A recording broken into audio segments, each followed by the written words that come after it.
Yeah, Yeah, we close enough. looked at All right, well, so I was going to do a 3-color pour, but if you guys have something you're wanting, I can see if it's something I can do, or where you just want some general casting. I've been seeing finished bowls and looking around on Etsy and different places, just, you know, for projects to play with. A lot of different things in the cylinders, whether it's the colored pencils or Oh, sure. acorns or, you know, whatever. Okay, So I want to see how I would actually pour that. okay. So I don't have the stuff to do that today, Right. but we'll definitely do that in the future because we're going to Okay. be doing these quite often. Right. But that's good to know that you're after that. Yeah. And it's not a lot different. It's just obviously the stuff is Yeah. in the I mean, resin. I've been collecting pencils for the last Yeah, like 4 months. right. So I've got To get started. 100 dozen probably Well, in a that's- bag. It takes, did you see the color pencil thing over there? I did. I think that's 12 dozen, so Mhm. 144-ish or Right. so. So it's not terrible, but it's quite a bit. But I'm guessing it would be okay to pour it in like a cardboard sleeve, because then you can just cut that right off with the chisel when you start grinding away. It would be okay as long as it can hold the resin. Right. Because the resin, especially the stuff we use for that, it's like a super thin epoxy resin. Goes everywhere. So, But have you heard of the ARC, Art Resource Center? no. It's out Main Street someplace. My wife takes me there. But it's basically when artists have stuff left over, they bring it, Oh, no and way. then you can go and take whatever you want. Oh, that's And great. They just have, you know, PayPal is what you think it's worth. Yeah. So Well, that's they cool have for a that lot kind of thing. They've got a lot of the cardboard cylinders that were food cylinders, so Oh, they're that would tinfoil work. lined, Yeah. so the resin's not going to soak into it. So I was just thinking something simple like that. Yeah, that would work Okay. well. That's Cool. cool. All right, so let me show you what we're going to do today. So I'm going to cast a block. This is HDPE block mold. I sprayed mold release in it, so it's kind of got a slickness to it. I like to spray it away from where I'm casting, so that way I don't like spray something that I'm going to put in it. Like if you were doing colored pencils and you got spray on your colored pencils, well then the resin's not going to stick to it very well. So I'm going to use a block mold to cast in. I'm going to use a temperature gun, obviously my cups and sticks, my scale. I've got 3 colors that I've been wanting to try together that are kind of like brightly offensive colors, pink, green, and black. I think they might make a cool mix. And then I'm going to use a Lumelite urethane resin. You can use multiple kinds of resin. We also use epoxy resin here quite a bit, but we're going to do this for this one here.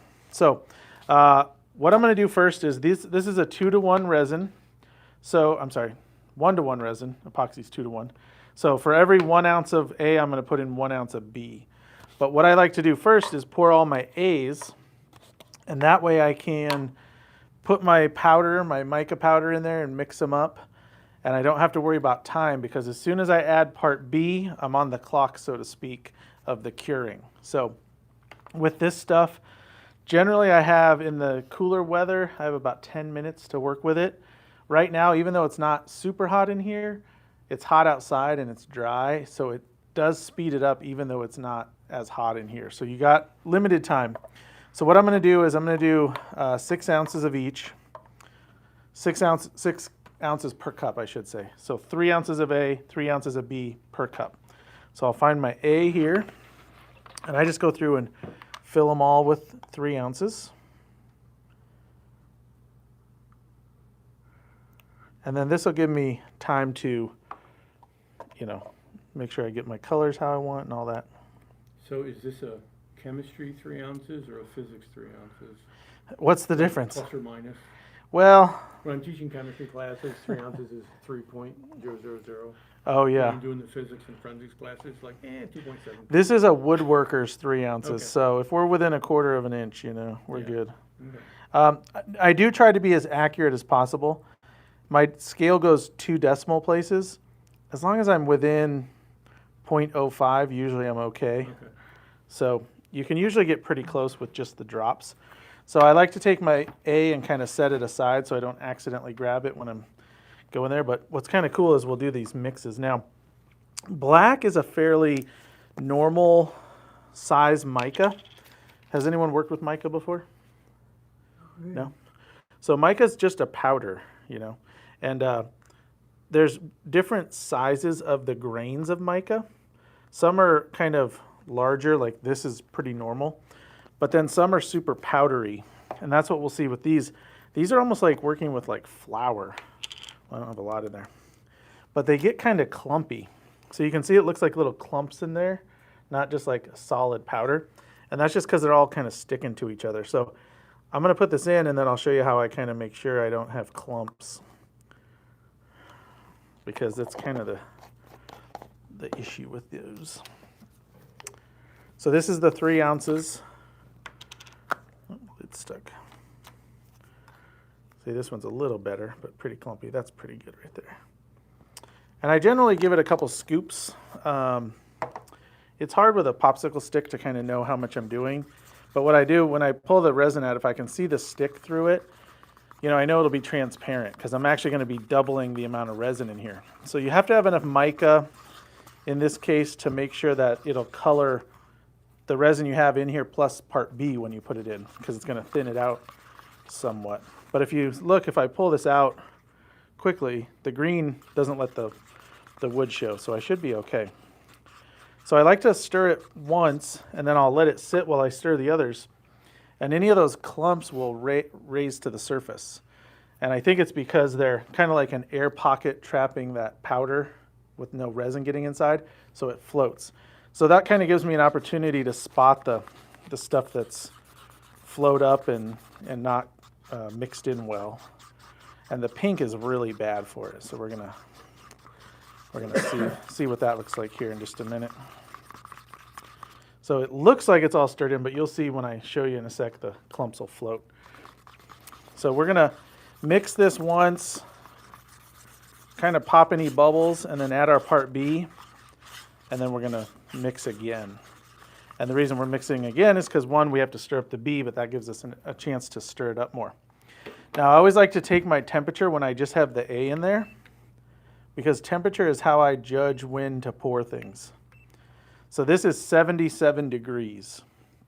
Once I put part B in there, it's going to almost instantly start climbing. And I want to wait till about 95 to 100 degrees, and then I'll do my mixing in my mold. The reason I'm waiting for that time is if I pour too soon, the colors will kind of just mix together like mud. Whereas if I wait till that higher temperature, they're going to stay separated. So they'll be next to each other, but you'll have green and pink versus green and pink mixed up. Mud. Yeah. Brown. Yeah, brown. So this one looks pretty good. I don't have any air or pockets, but here you can see. So see right there on the edges, the clumps that are floating? Mm-hmm. So that's the pockets of that fine. Okay. Plus you can see on the side of the cup, there's all the, like, you know, little chunks of resin, or mica. So this stuff I have to stir really well, and I kind of like to smash them up against the side to pop those little pockets of mica. But it's only a few colors that have this kind of a thing. There's some whites and some fluorescents and things, and I don't know what it is, just finer material, so you just got to take a little extra care. And then the black, you can see there's nothing in there. It looks pretty good, so we're okay there. All right. So now I'm going to zero my scale, and I'm going to add 3 ounces of B. And I always like to look to make sure I have the B. So remember I said it'll start heating up almost immediately. So 77 hasn't changed. I'll put this in, and then we'll take the temperature again. And I like to kind of try to get my multiple cups poured as quickly as I can, because if I stopped and stirred that one and then poured this, that one is going to have more time and it's going to be heating up faster. So with this, I want to have these as close as I can. So I'm going to put all the B in them and then stir them. All right.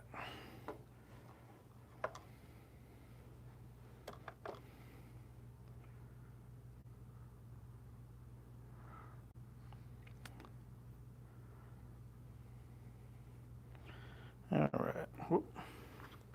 See, we're 0.03 over, which is just fine. Okay, so now I'll stir them up. But here, before I even stir it, I'll take the temp. 77.7, so it didn't heat up much. Having air conditioning will really help. If you're out in the swamp-cooled shop, or worse, no swamp cooler, this would be, I mean, obviously you'd be starting with a higher temp. Your resin would just be naturally warm. But you have to really watch that. So a lot of people pour based on time, and I don't do that. I pour based on temperature. And that's because if I pour in the winter, even in this building, it would be, you know, in the 60s. And in the summer, it might be in the 70s or 80 or whatever. So it's going to be a different temperature all the time, which affects the time that you have to mix and pour your resin. So by using a temp gun and going by temperature, I can kind of know my time year round, whether it's hot or cold. I just know I start pouring at that 95 degrees or 100 degrees. So kind of allows you a little more, it allows me to do it the same year round, no matter the temperature. Now, if it's really humid out, you don't want to do any resin casting. And really humid for us is obviously different than for other people around the country, but if it's 40+% here, I don't do any resin casting, because even in an air-conditioned room, there's enough moisture coming in, it can start to affect your resin and it'll get foamy or it'll turn it white. It's kind of weird. But resins don't like moisture. So I'm scraping the sides of the cup, I'm scraping the bottom, and I'm just really stirring to make sure that I get parts A and B mixed, as well as the mica. And you can see here, like, that mica is pretty dark. So I should have a good blank without having it being transparent. All right, now that we've mixed, we're at 82, so it's gone up 5 degrees fairly quickly, and I can already feel the temp on the wall of this here. It'll start to heat up pretty quick. So we'll just mix them one more time here. And you want to make sure you mix thoroughly. You really can't overmix, but you can definitely undermix. And undermixing will cause it to either not cure properly, or it'll extend the cure time, or it'll just not cure at all. So it's really worth your time, because, you know, by the time you've bought molds and resin and micas, you've spent some money on this, so you don't want to give yourself any chance to fail or have a bad pour. So it's really worth it just to stir, especially because you can't really walk away from this because you have limited time. So you might as well stir while you're waiting. And I'm using paper cups just for the demo here, but I use the reusable paint cups that we have in our casting room, but those you can use over and over again. The paper cups are a little harder to use. They tend to get saturated. Make sure those are all snug. All right. So let's see what we're at. 86. 85. And 82.9. So you can see it's like a degree or two and then a couple more degrees. So just that little bit of time that it takes to pour in the cup from the part B, it changes that much, which is kind of weird, but it does happen pretty quickly.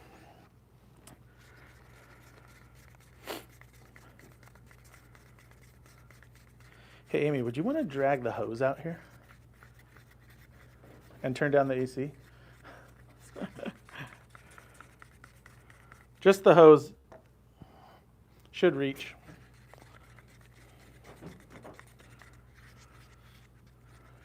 That's good. So normally I do casting in there, but I've got a project taking up the entire table. That'll reach, and I'll just move it before everyone leaves. So we didn't have any table to use in there. All right. You said your target was 90 to 95? 95 to 100. 95 to 100. Yeah. So generally, if I'm doing 3 colors, when the first one hits 95, 96, and the others are pretty close behind it, I'll probably start pouring. We probably have enough time we could wait even just a hair longer. That one's at 90 now. This one's at 87.8 and 86. So we're still just climbing pretty quickly, and I can feel it. So it's funny, you can feel it getting warm in the cup, and then also when you stir it, it stirs like it's just a little thicker because it's just starting to thicken. And that's what we're looking for. When it's super runny like this, that's when it mixes with the other colors. And it's already hard enough to get good looking colors when you have like pinks and light colors because everything wants to mix with it and take it over. So the more you can wait, the better. However, it's a fine line you're walking because you have to pour it, do whatever you're going to do with the pouring, and then get it in the pressure pot and full before it sets too much. Because if it's set too much and you put it in the pressure pot, your air bubbles are going to be trapped. So you still want it liquid enough that you can compress the air, but not too far. So it takes a little practice, which is fine. But that's why I use the temperature gun versus time. Because if I was using 8 minutes or so right now, it probably would be time to pour. But by using temperature, I know exactly where the resin's at. So that one's 93.5, 91.9, and 89.5. So we're right there. What I usually do when it gets this close is I'll give it one final stir here. And then I'm going to put my sticks to the side. And you can reuse stirring sticks too. Generally you can just wipe them off, or a lot of times I'll lay them in a mold and they'll just harden. And then they're just thicker sticks because the resin, once it's hard, the color won't come off of it. So if you're mixing other stuff, you don't have to worry about the color. But there's a lot of waste in resin casting, so it's nice to be able to reuse some of the stuff.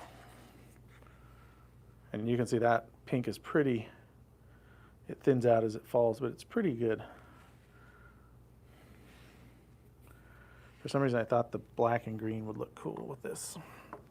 Now I'm going to leave the stick in the black because at the end I'm going to use it for a slight, I don't want to say it, slight pull through. I don't want to ever stir it once it's in the mold, but I like to drag the stick through to kind of pull the colors through. Got to do your cappuccino. Yeah, exactly. Just like that. All right, 98, 96, 95. So you see how quickly that escalated, so to speak. So what I'm going to do is I'm going to pinch these two. I'll do two at a time here. And I'm just going to kind of zigzag a little bit. And this doesn't really matter as long as you get some of the color around. Well, don't pour off the thing there like that. And I'm a messy caster, so that's all right. And the black will really take over, but that's kind of intentional with this particular cast. So you can see I'm kind of pouring sideways one direction. And that'll be because when I go to drag my stick, I'm going to go the other way. Yeah, feel free to take a look in here. And a lot of these colors will sink through each other. So you can see that pink is kind of turning like reddish with the green, but there's nothing we can do about it. Just try to make it look cool.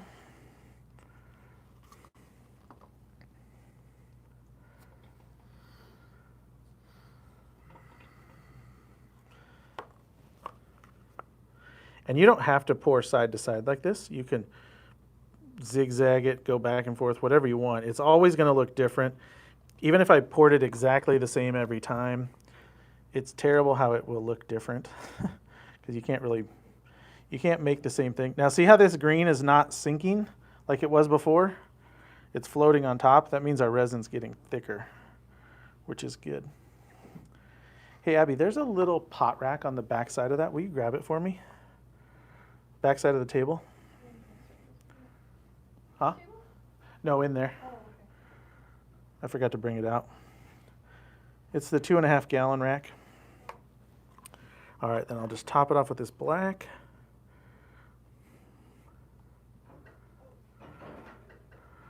Now, if I didn't do anything with this stick, this would look really cool. It doesn't have to have any kind of, thank you, any kind of mixing. But what I'm going to do is just put it in, and I'm going to kind of pull it. And you can see the lines in the black, how they kind of look cool.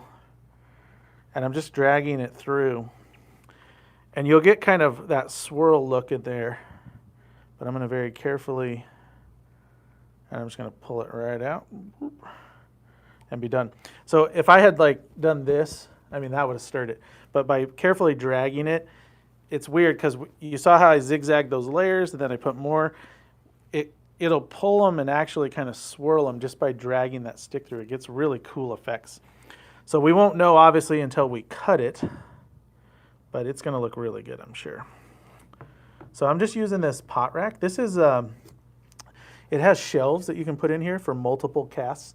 But really for me, I use it even with just one because it's a lot easier to do this than it is to try to set that down there without spilling it all over.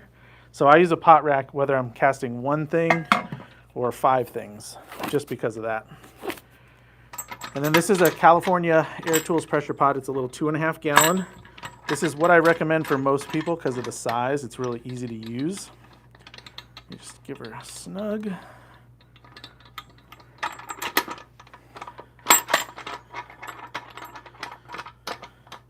And we're going to fill this up to 40 pounds.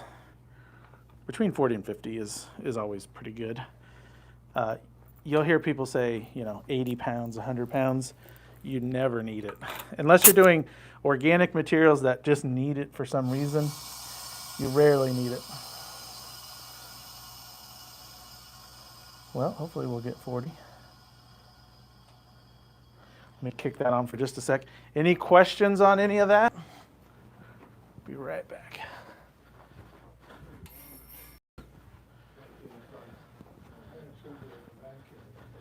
So you're adding pressure, so you're pushing down Yes. on the liquid to force the bubbles out.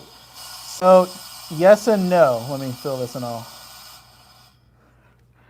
So I'm adding pressure. It's compressing everything. Right. So imagine there's a bubble in the resin.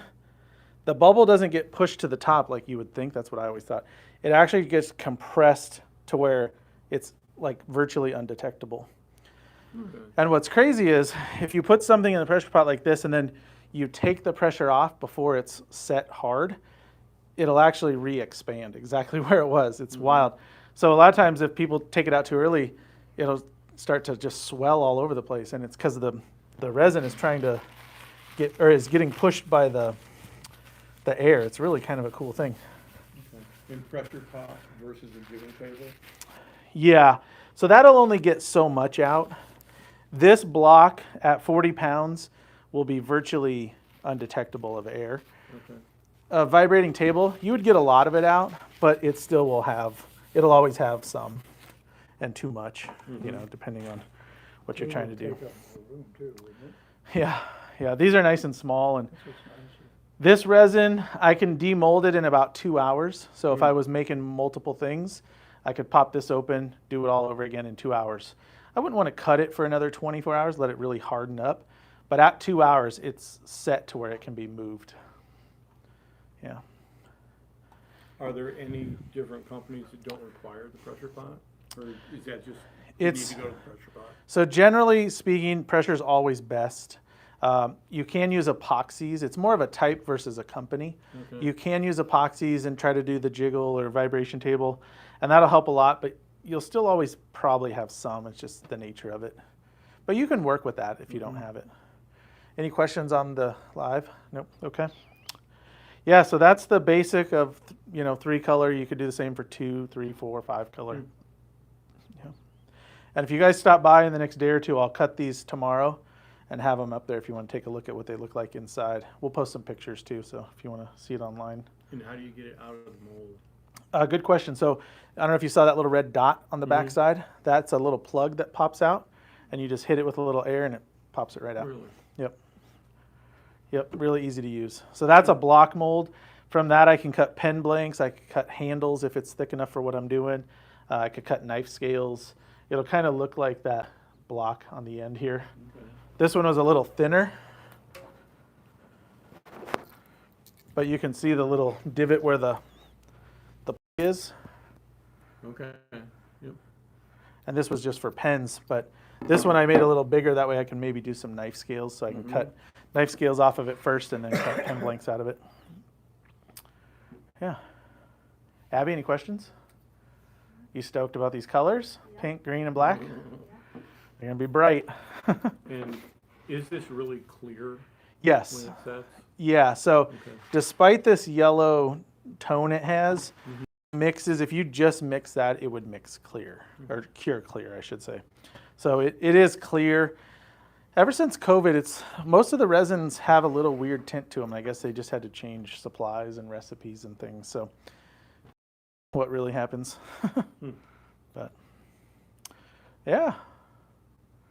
Well, awesome. I think that's all I got today. Yeah. If you guys have any questions when you're trying this out, let me know. And if you pop back in a day or two, we'll have those so you can check them out. Do you have the pressure pots here? We do. Yep, everything I used here we do. The molds, we actually make those molds in the block, and we also have pen blanks. So depending on what you're doing, there could be a mold that's just perfect for it. Okay, nice. You bet. All right, well, thanks, guys. Thank you. Yeah, thanks for coming out. And we'll be doing, like I said, more demos fairly regularly. So if you just look at that calendar tab on the website, it shows all the demos. And it's nice to do them so you can see them in person. But if you're ever not in person and you want to see it, we'll probably live stream most of them as well. Okay. That way you can check them out. In your shop, there's some cylinders, 4 and 6 inch or 4-inch cylinders. But there's the red plug to on the bottom of it. Yep. Put it in here. Does it come out of that as easily as? Yeah, so those go blocks, in PVC. All those red plugs are for different sizes of PVC. Right. And you want to use mold release, especially the first couple times you want to really hit it hard with mold release. PVC is weird. The inside of it, you'd think it'd be fairly straight. It's really wavy. Yeah. If you ever feel in a big tube, it's just, as you do this more and more with them, they heat up and they tend to get smoother. And now I have my 4-inch plugs where I had to beat them out the first couple times. I'll pull the plug out and the thing will just fall out of the PVC. So it just gets better on those with the PVC. But it works great because then you've got a round thing to start with, so you're not wasting a lot of material and wasting a lot of resin. So pretty good stuff. Okay. All right. No questions? All right, we're good. Thanks again, guys. I'm coming back Friday, so I'll see it. Yeah, there you go. We'll post some pictures up on the different places, so yeah, that way you can check it out. If you want to do a cylinder, I can supply the colored pencils. There you to go. fill it up with. Yeah. We do those quite As long as often. I take the block with me, you're done. Yeah. If you need it cast, we can cast it for you. It's basically just the resin cost. So, Right. yeah, since you have the pencils. Ah, All right. maybe you can stand up. Yeah, right. Here, let me get this hose out of the way. All right.